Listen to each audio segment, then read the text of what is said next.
Hello and welcome. This is InsideIT. Today we are talking to Dominique Vanhamme of the Chinese network and telecom company Huawei. Dominique, thank you for coming to the studio today. Pleasure.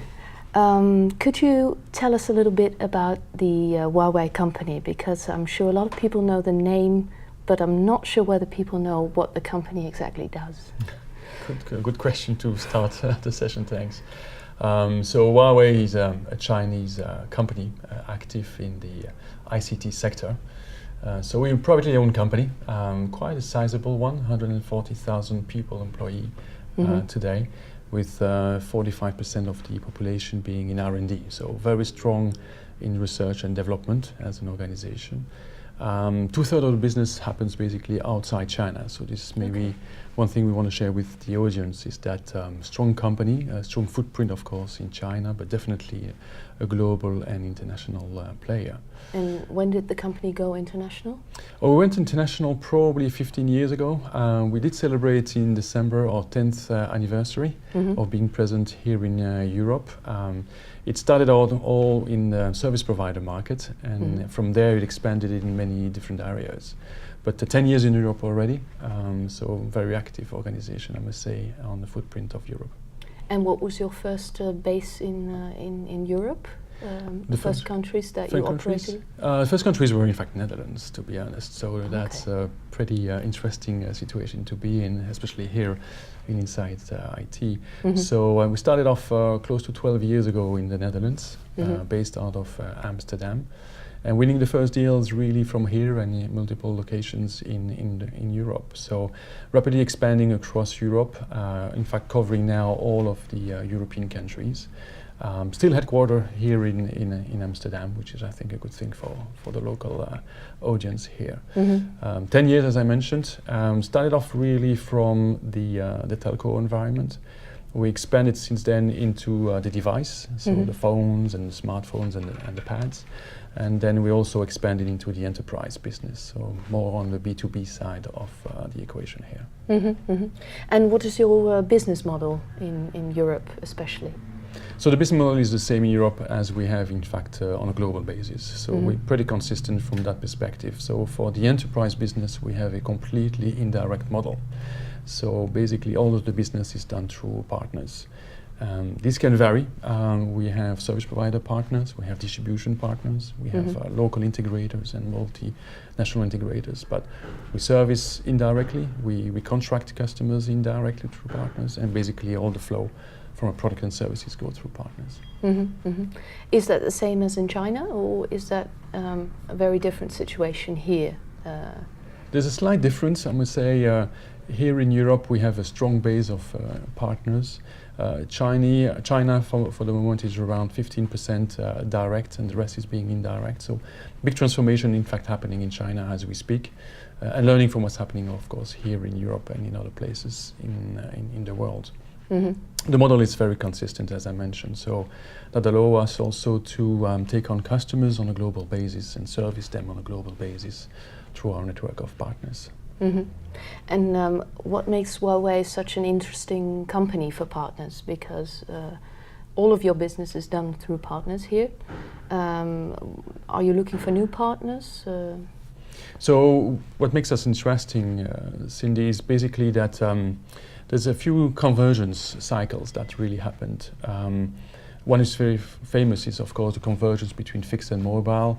The other one is between consumer solutions going into the enterprise.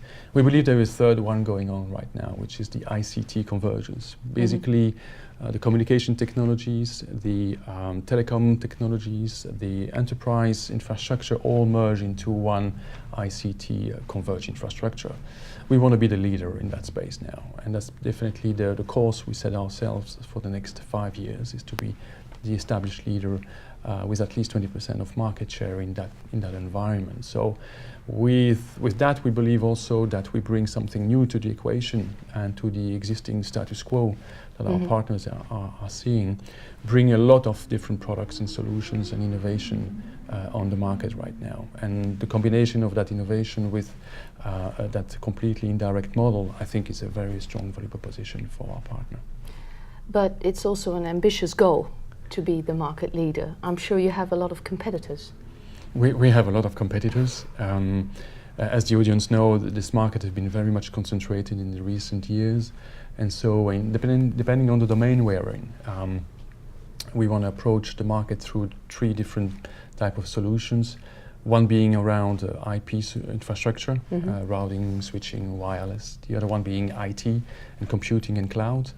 And the third one really around unified communication and video. So all across these 3 technology domains, we have systematically large competitor and of course smaller competitors. So it's a very challenging market, I think, for everyone. But we believe that through our simple model, also our simple channel program, we basically have something significant to offer. Could you tell me a little bit more about that channel program, about special partner programs? Yeah, so the channel program, as we designed it, it was meant to be very simple.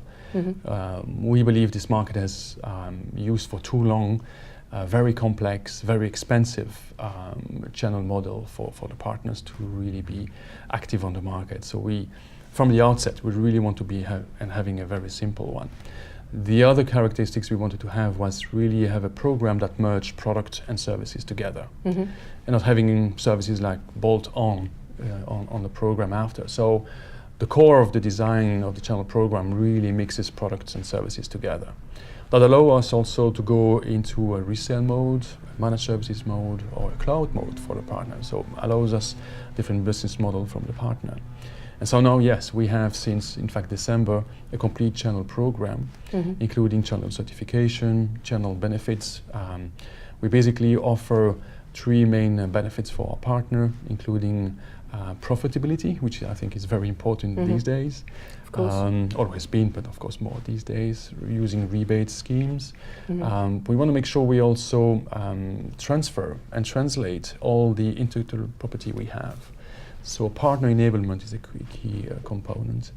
And the third one is really joint development markets. So we want to develop the market together. So we spend a lot of dollars and investment and resources on marketing.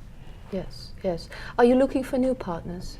We are looking for new partners in a very selective way. We work already with an established network of strong partners, we believe, so we will be very selective in the new engagements that we have for 2012.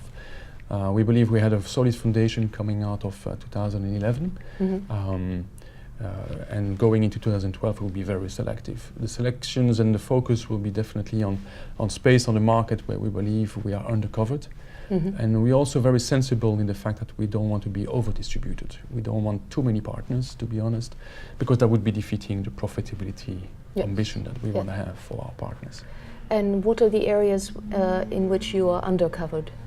There's a few spaces like IT right now where we are undercovered. We believe that in the domain of storage and computing, there's a lot of space.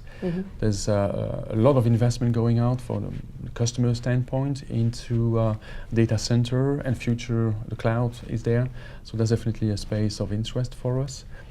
We acquired for $500 million the joint venture we had with Symantec, and that gives us access to a whole new range of products that will now be integrated at the end of this month of April.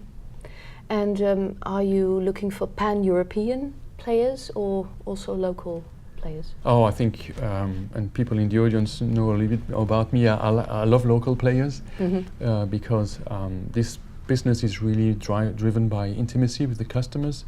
And I think you can only drive the intimacy with the customer with the right people on the field. So I'm not so much interested in the profile of the partner itself, but well on the intimacy they can bring with the customer. So if a global partner has that intimacy, fantastic. If the local players has that intimacy, that would be fantastic too. So from small to large? Small to large today, yes. Okay, okay. I understand you have a special relationship to distributor ETC in Europe? That's right. ETC, as we call it here in the Netherlands, and SDG, as we call it in the UK, also ETC, also in France, is one of our multinational distributor. Yes. They were very early on with us, already last year, very active. And so indeed, they are one of our authorized distributor with a pan-European footprint. And so we're looking at expanding their business together in addressing more resellers, as we mentioned, They are very strong in all the areas that we would like to go on market with. So IP, IT, and UC, that's really where we were engaged together. And does that relationship go back a long time, or is it a recent It's cooperation? It's all recent for Huawei, honestly, in the bigger scheme of things, because the audience needs to know we are really a startup. The company was founded in '88, but we're 10 years in Europe, but I think in the enterprise we're still a startup with a very strong history behind us. Going back to ETC, the early discussions dates back in the early days of 2011. And so all the business was really set up in the last second half of last year. So you could say it's recent, but in our Huawei days, it's already something quite mature. Established, we would say. Yes. Do you get a lot of questions about Huawei being a Chinese company, and maybe because Chinese companies weren't exactly known for their innovative power for a long time? Is that something that people are reluctant about? I think that perception really probably still remains from a consumer product standpoint. I think in the B2B, in the business-to-business environment, the perception is very different. Yes. I think people would know us from the innovation we've put on the market. As I mentioned, 44% of the whole of the population really is on R&D, so really strong focus in research and development. So we also participate in a lot of standardization bodies. We participate in 136 official worldwide global standardization bodies. And our innovation is really a big machine. We have up to today close to 49,000 patents in all the technologies. So we're really also cranking up the patent and the intellectual property definitions from us. So consumer maybe, in the B2B environment, very different picture. We have very little of that notion or perception in our world, I would say. Okay. I'm afraid that's all we have time for today. Thank you very much, Dominique, for coming to the studio. It's a pleasure, thank you. And thank you very much for watching. This is InsideIT.